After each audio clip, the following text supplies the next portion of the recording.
Hello, I'm Clint Walker, and this is Real Estate Appraiser Secrets. And today, we are going to talk about one of the greatest influences on value that you will have to deal with in any given transaction, any given listing.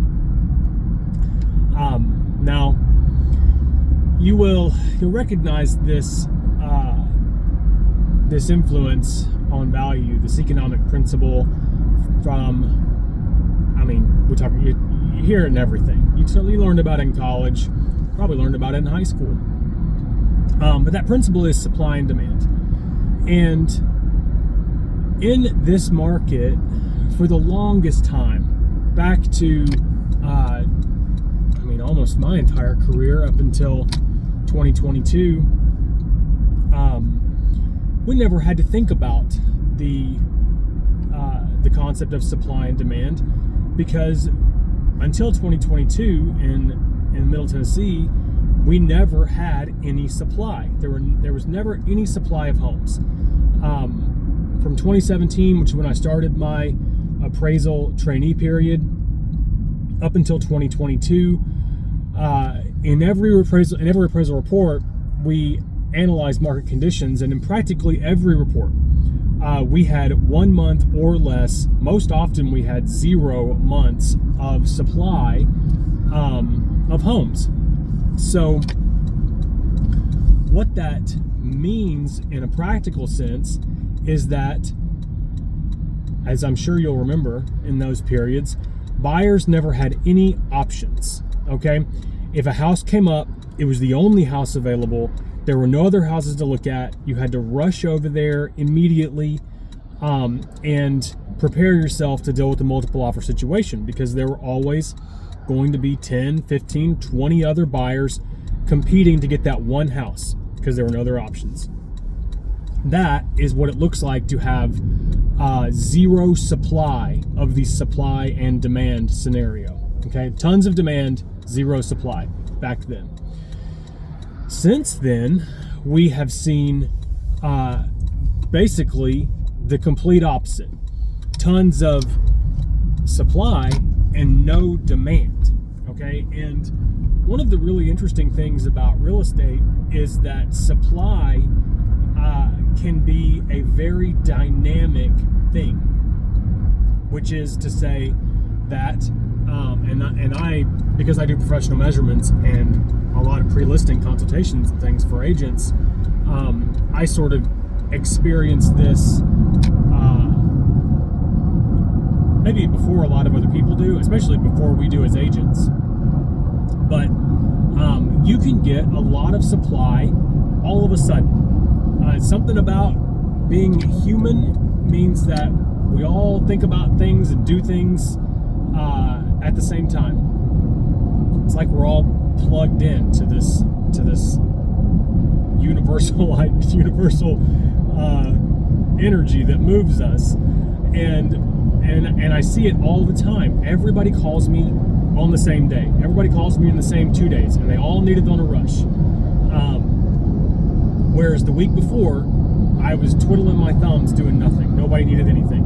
Okay, so when this happens, when this phenomenon occurs, all of a sudden, a bunch of houses come on the market and supply skyrockets. Well, when that happens, demand doesn't necessarily change. And as a matter of fact, demand has been fairly low. And you'll see news articles and things about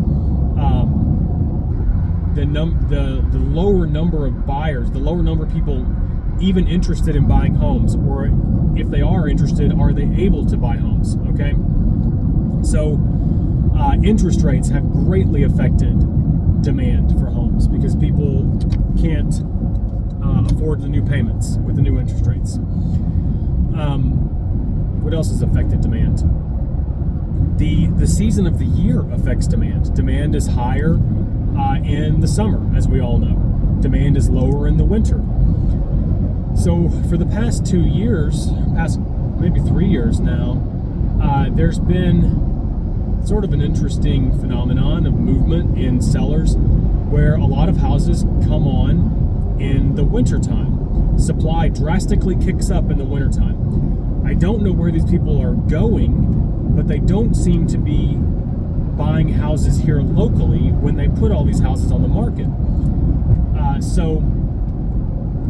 And that's another important part of the equation of supply and demand. It's sort of okay for if a seller puts their house on and also is looking to shop in this market, then you sort of have, one unit of supply and one unit of demand. It's a net zero there, which is okay. But when buyers are moving out of the market, then they're not creating any demand within the market, and so supply can start to exceed it. And I don't have any statistics to point you to say that's what's happening. But when I see supply kick up and no evidence that demand has picked up, then I have to assume that something like that is happening. I don't believe these people are becoming renters. I think they might be leaving the market.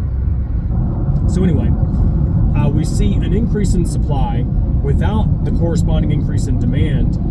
And what happens then is these houses start to pile up, and the buyers that are in the market, they get lots and lots of leverage and lots of options in buying these houses. And what you see happen then is prices dip. Okay, we call it a dip because you hope that at some point demand and supply sort of equalize, and buyers get less leverage, which affects the list to sales price ratios and keeps prices sort of gradually increasing. But right now we keep waiting for the demand side to catch up to the supply side, and it keeps kind of not happening. And how we experience that as agents is that, especially on the listing side, is that things feel confusing, things feel bad, we're having a bad time listing houses. We can't really we can't predict where the prices are going to go or how fast the house is going to sell.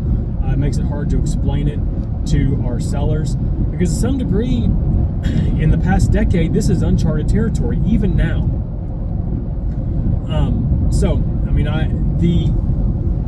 It's a really interesting phenomenon in the way that the practical advice I want you to understand is how to spot it, okay?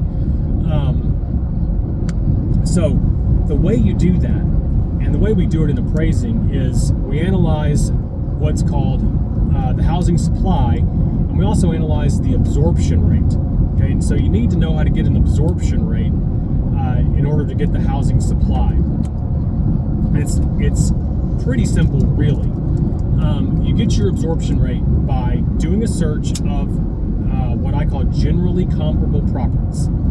So if you're listing a house 2,000 square feet, you're going to run a search of closed sales in the past 12 months. And you want to go about maybe 20% smaller, 20% larger in square footage than the house you're listing. If there are other factors, you'll want to sort of bracket those too. Like if your yard size is important, get something a little bit smaller, a little bit inferior, something a little bit better. If your house is in a subdivision, you might stick just to the subdivision. If that's a really important factor, stick just to that subdivision for the search. But get you a list of generally comparable closed sales. And if that list can be greater than 20, that's kind of what you want. If it's greater than 150 or 200, you got your search parameters are too wide. You need to narrow those down.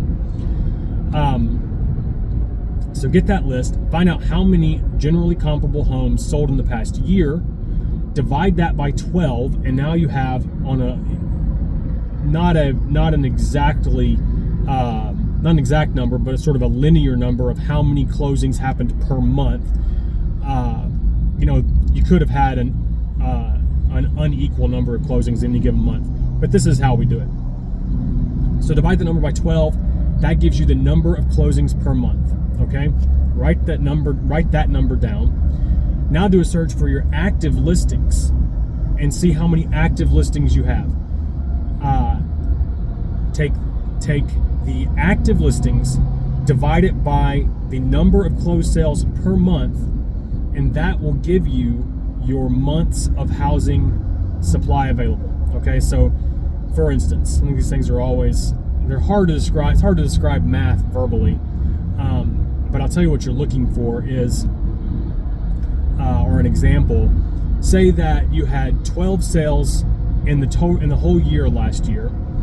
That's 1 sale per month. And say you've got 6 active listings right now. Okay, when you divide 6 by 1, you get 6, which means you have 6 months of inventory. It would theoretically take 6 months to sell all of the houses available, all that you're competing with right now. That's a lot. Okay, when historically, if you've been in the business 5 or 6 or 10 years, you're used to dealing with 0 months to sell all the houses. Okay, everything sells instantly. That's suggesting it would take 6 months. If nothing new came on the market, 6 months to sell everything. It's not, you don't tell your seller it's going to take 6 months to sell this house, because that's not what it means. What it means is that you've got a lot of competition, okay? And so the advice to your seller is, there's a lot of houses on the market. We've got a lot of competition. We are going to need to potentially get aggressive with our pricing, or to expect to be very flexible with concessions or negotiations, okay? Because your buyer in this scenario has all the power. They can walk away and go to the house next door and try their hand at that one. So that is sort of the nuts and bolts of supply and demand. Again, we look at it, we analyze this in every single appraisal report. You can also, if the way I've just described it is terribly unclear to you, that's totally fair, because it's, like I said, it's easier to do than it is to describe. But you can Google this, and there's plenty of information online about how to come up with these numbers and what they mean. But what I want you to really take away is that the higher that number of months of inventory is, the less leverage your seller has, the more leverage your buyer has, and the less of a good time you're going to have as a listing agent. Okay, and I'm right there with you, because I'm mostly a listing agent these days. So if we can ever help you on the front end with an appraisal to determine that sort of thing, or consultation, or professional measurements, which I recommend you do on every single listing, you can find us at truepointappraisals.com, and we would be happy to assist you with that. As always, I appreciate you watching, and I will catch you next week.